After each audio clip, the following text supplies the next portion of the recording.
Welcome to This Explainer. When we study American history, it is incredibly easy to fall into the trap of idolizing the figures whose portraits hang in the White House. We're taught to see them as the ultimate symbols of freedom and democracy. But today, we're not talking about heroes. We're looking straight into the shadows. We're going to contrast that idealized myth of the highest office in the land with the very dark historical reality of what actually happens when that immense power is weaponized, or in some cases just completely neglected. The sources we're diving into today kind of flip history on its head, revealing how the very individuals tasked with protecting freedom often became the architects of immense suffering. In this explainer, we'll be exploring four distinct themes of presidential failure: betraying the vulnerable, paving the path to war, sabotaging civil rights, and finally, scandals and shattered trust. By organizing the history this way, we can really start to understand how these dark legacies have compounded over the centuries. Okay, let's dive into our first theme, betraying the vulnerable. We're going to look at how presidents have historically used the simple stroke of a pen to devastate marginalized communities. It's wild how executive power can just codify cruelty right into law. Take Andrew Jackson's Indian Removal Act of 1830 and compare it with Millard Fillmore's Fugitive Slave Act of 1850. Both of these men enacted federal laws that directly displaced and endangered hundreds of thousands of lives. And why? Mostly for the sake of political or economic expediency. Let's look a little closer at the human cost of these policies. 4,000 to 8,000. That's the estimated number of Cherokee people who died from cold, hunger, and disease on the Trail of Tears. And what's truly shocking here is that President Andrew Jackson openly defied the United States Supreme Court to force this removal. The court actually ruled that the federal government was bound to protect native lands. But Jackson, he simply ignored the ruling. He allegedly said, "John Marshall has made his decision, now let him enforce it." He literally used military force to march native people thousands of miles in brutal winter conditions, actively choosing complete awareness over basic humanity. Fast forward a couple of decades, and Millard Fillmore demonstrates a similar disregard for human life, but through strategic indifference. The grim mechanics of his 1850 Fugitive Slave Act set up this perverse financial incentive. Federal commissioners were paid $10 for returning a person to slavery, but only $5 if they released them. And the accused? They had absolutely no right to testify. This meant the federal government was actively incentivizing the kidnapping of free black citizens in the North, prioritizing a fragile political compromise over actual human lives. Jumping to modern history, we see a totally different kind of betrayal through policy. After the September 11th attacks, the George W. Bush administration completely shifted the military focus away from the siege at Tora Bora in Afghanistan and pivoted straight toward Iraq. They presented intelligence regarding weapons of mass destruction to the UN that was later determined to be entirely baseless. Ultimately, they invaded Iraq without a UN mandate. It's a stark example of how prioritizing predetermined military action over verified intelligence leaves everyday people and soldiers to pay the ultimate price. That brings us to our second theme, paving the path to war and the terrible cost of inaction. Now, what's really fascinating here is seeing how deliberate inaction snowballs into a national catastrophe. Franklin Pierce signed the Kansas-Nebraska Act, which basically destroyed 3 decades of political compromise and sparked the deadly violence of Bleeding Kansas.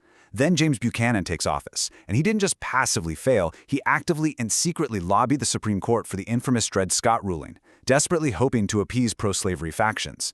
These very specific choices to prioritize comfortable accommodations with injustice made conflict totally inevitable. The result? Over 620,000 casualties. The American Civil War carried a devastating human cost that is directly tied to the passivity and Southern sympathies of leaders like Buchanan. I mean, even as Southern states seceded, Buchanan refused to act. He claimed secession was illegal, but that he had no authority to stop it. He just sat by while members of his own cabinet actively transferred weapons to Southern arsenals, literally sabotaging the Union from within. All right, our third theme examines another devastating use of the Oval Office: sabotaging civil rights and reversing progress. Woodrow Wilson presents a profound, almost unbelievable paradox. On the world stage, he championed global self-determination, drafted the famous 14 Points, and even won a Nobel Peace Prize for declaring America must make the world safe for democracy. Yet, domestically, his policies were draconian. He deliberately resegregated the federal government, firing or demoting black civil servants. He even hosted a White House screening of a film that glorified the Ku Klux Klan. Plus, he signed the Espionage and Sedition Acts, throwing American citizens in prison simply for criticizing World War I. He preached freedom to the world while stripping it away right at home. Similarly, following Lincoln's assassination, Andrew Johnson used his presidency to actively sabotage Reconstruction. He deliberately dismantled civil rights at every turn.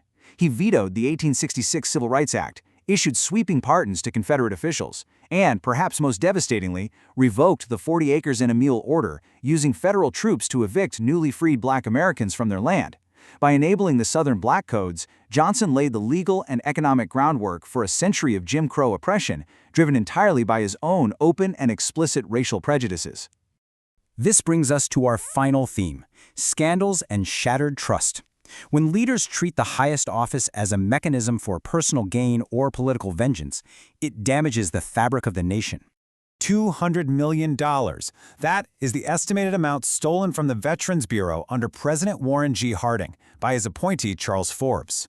And remember, this was money meant for wounded World War I soldiers.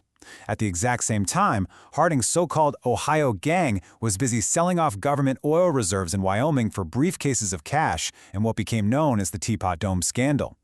Harding surrounded himself with corrupt friends, turning a completely blind eye while they systematically looted the national treasury. So the crucial point to remember when we look at Richard Nixon's Watergate scandal is that it wasn't just a simple burglary. No, it was a premeditated obstruction of justice. Nixon secretly recorded his conversations, created a special unit known as the Plumbers to conduct political espionage against his enemies, and then fired the special prosecutor investigating him in the infamous Saturday Night Massacre. He literally weaponized government agencies like the IRS and FBI for his own political survival. Looking impartially at more recent history, our sources highlight how executive actions continue to deeply impact public trust today. The sources note that Donald Trump's administration was marred by intense division and unprecedented controversies. This includes being the first president impeached twice, drawing widespread criticism from experts regarding misinformation during the COVID-19 pandemic, encouraging the rally that preceded the violent January 6 Capitol insurrection, and facing multiple criminal indictments post-presidency. These elements underscore a period of profound institutional stress for the country. As we wrap up this explainer, we really have to step back and look at the weight of power and the lasting scars these presidencies leave on the nation.